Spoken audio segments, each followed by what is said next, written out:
Hello everybody, today I'm at the 2019 Detroit Auto Show taking a look at this 2019 Honda Ridgeline Black Edition. As the name implies, everything is pretty much blacked out. Black grille, black headlight bezels. Really nice. I love the fog lights down here. You got your parking sensors integrated into the bumper. There's your Black Edition badging. Very cool looking LED lights. This is the first time I've ever really looked at a Ridgeline. Nice 18-inch black rims, I believe. Yep, 18-inch black rims. I like the plastic fender flares they have and plastic molding down the sides to protect against rock chips and corrosion. That's awesome.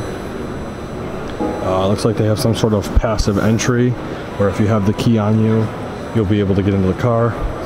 This is a unibody design, so there is no gap between the cab and the bed like on traditional trucks. Coming to the back, we have more parking sensors. There's your all-wheel drive, Ridgeline badging, trailer hookup right there, and a 7-pin connector as well. This is a very unique truck because the tailgate can open multiple ways. You can either open it traditionally. There's a backup camera right there. Open it traditionally, or you can have it swing open, I believe. I don't know where there it is. You can have it swing open so you can access stuff in the bed without having to reach over the tailgate. You also have storage right here. Fit a bunch of stuff in there. It also has a drain plug so you can use it as a cooler, and you have a spare tire right here. This vehicle also has the option to have a speaker system in the bed, which is pretty cool. You got tie downs pretty much everywhere. Very nice bed.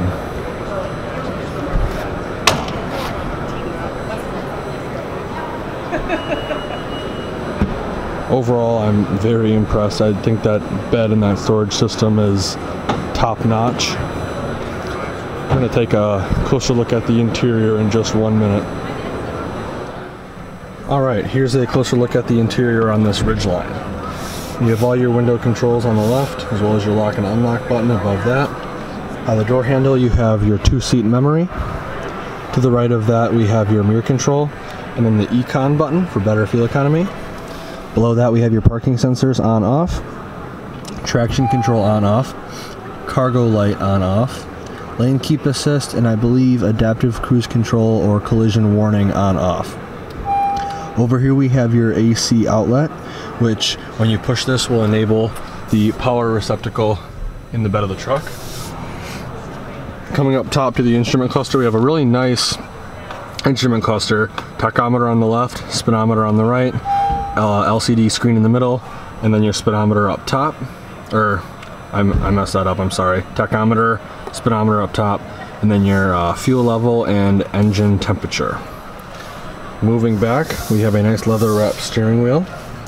Pretty standard generic Honda steering wheel.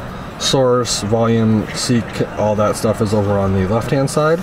Your hands-free calling is right here, and your heated steering wheel button is right there, indicated by an amber light. Over here we have all of your adaptive cruise control settings and your cruise control itself. And then we have your selector for the LCD display up front. Coming over to the middle, we have a nice touchscreen display with, it looks like, capacitive buttons. No physical buttons for the volume unless you're on the steering wheel. Hazard lights are below that. All of the physical buttons for the heating and cooling are below the touchscreen as well. Very nice feel. It's a plastic, but it's almost like a soft plastic. We got your push button start right here. Heated seats high and low for both driver and passenger. Storage cubby right here for 2 plus size smartphones. Storage tray. This is a 100 or a 12 volt power outlet, and then we have, I believe, a USB port right here as well. 2 cup holders. Gear select right here, and then this is your drive mode. By pushing it, you see up on the screen things change: normal, snow, mud, sand. Over here we have a sunken center console with a rollback style closing mechanism. This looks kind of like wood. It actually looks pretty nice. Looks like a storage tray right here. It is removable. And then we have more power outlets. Another 12 volt and then another USB. That moves forward. You can close that. There is no traditional center console like in other trucks.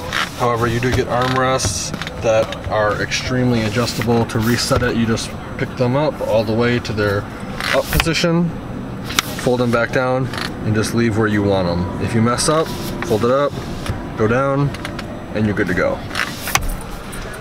Looking at the seats, you do have the Black Edition embroidery right there with the red accents. Coming over to the glove box, you have a pretty big glove box right here.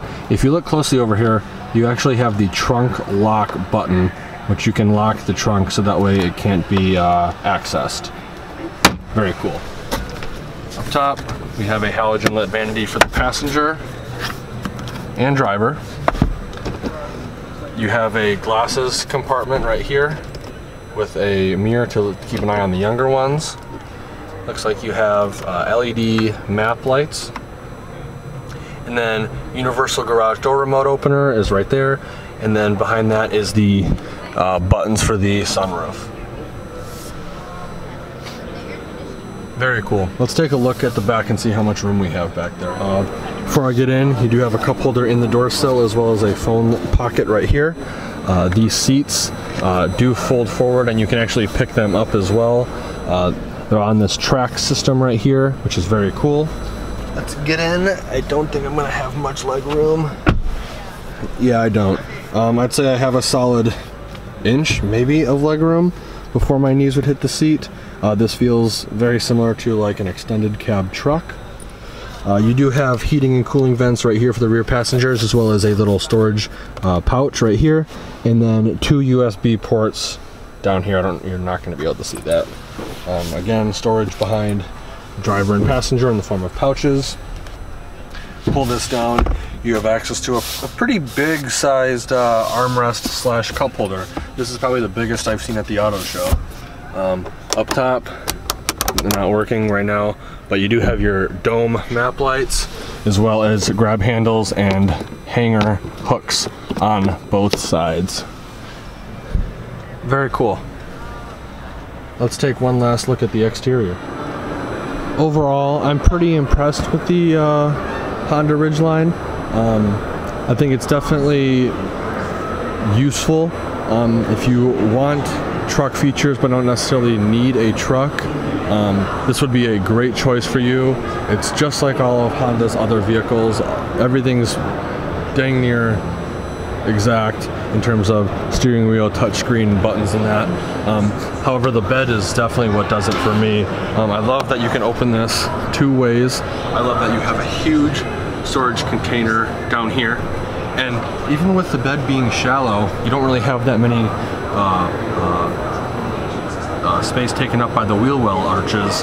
You still have a decent amount of room in here. You can easily put a couple bikes, maybe a dirt bike or 2 with the tailgate down, or maybe even a quad. Overall, I'm actually pretty impressed with this. I think it's a huge step in the right direction versus the old body style Ridgeline. They definitely know what they're doing, and they did a heck of a job. If you're interested in more auto show coverage or news, please consider subscribing to the channel. And like always, thanks for watching and have a great day.